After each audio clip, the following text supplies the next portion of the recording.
사실 우리가 간이 안 좋다, 담낭에 문제가 있거나 담도에 문제가 있다라고 하면 황달 온다는 거 아시죠? 맞아요. 네. 황달 제일 먼저 발견하는 곳이 눈이에요. 그만큼 간이랑 눈은 굉장히 밀접하게 연관이 있고요. 사실 눈이랑 간이 정말로 밀접하게 연관이 있어서 어떤 연구까지 있냐면 어린아이들 대상으로 했던 연구인데요. 간에 질환이 있을 때 눈으로 발현되는 것들에 대한 연구까지 했어요. 그러니까 실제로 워낙 밀접하게 연관이 있으니까 합병증이 발생하기 전에 간이나 눈의 질병을 조기에 발견을 하는 게 중요하다라는 결과까지도 나왔다는 거죠. 그만큼 우리가 간 건강을 생각을 했을 때는 전반적인 피로도나 다른 장기와의 영향도 잘 생각해야 되고 그중에 하나가 눈이라는 거 잊으면 안 돼요. 그러니까 우리가 만성 피로가 계속된다라는 건 간 기능이 점점 떨어지고 있다는 거겠죠. 그러면 결국은 이 독성 물질들은 혈액을 타고 전신으로 갈 수밖에 없거든요. 그러네요. 근데 간은 침묵의 장기라고 했잖아요. 70~80% 정도가 망가진다고 해도 딱히 사인을 보내지를 않아요. 우리가 뭐 지방간 같은 거 있다고 진단받아도 나 불편한 거 없어, 아프지 않아. 그게 이제 점점점 문제는 돼가고 있는데 증상이 없으니까 우리가 간과하기 쉽다는 거죠.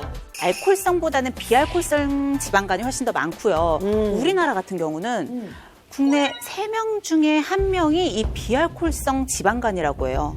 3명 중 1명이요? 와, 많다, 얘. 너무 많은 거 아니에요? 너무 많죠. 그래서 우리가 원인을 꼭 알아야 된다는 거예요. 이성미 언니가 술을 한 잔도 못 하거든요. 평생을 술을 못 마셨던 언니인데 병원에서 의사 선생님이 저 술, 담배 줄이세요. 어머나. 지방간이 심하십니다. 딱 그래가지고 이야.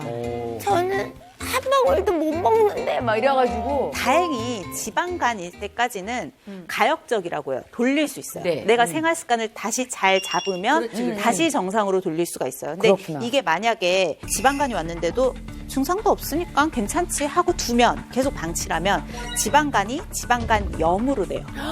염증이 만성화가 되면 아까 얘기했던 간경변, 간경화가 와요. 그때는 간이 작아지고 딱딱해지거든요. 그 이후로 간암까지 가는 거예요. 와우. 근데 이 간경변 이후로는 되돌릴 수가 없어요. 그러니까 지방간이 있을 때 염증과 간경변으로 번지지 않도록 이때 주의를 하고 우리가 관리가 필요하다는 거죠. 그래서 우리가 이렇게 위험성에 대한 얘기는 했으니까 또 너무 걱정하기보다는 관리하는 방법을 배워야 돼요. 아니, 우리 경진이 관리 꼭 네네. 들어가야 돼. 관리해야 됩니다. 돼요. 지금 큰일 났습니다. 저 관리 꼭 지금. 들어가야 된다. 아니 지금 애기도 가져야 되고 경진 학생을 신혼인데. 위해서 특급 선생님 모셨으니까 다음 시간에는 그 해결 방법을 좀 여러분들이 배워줘요.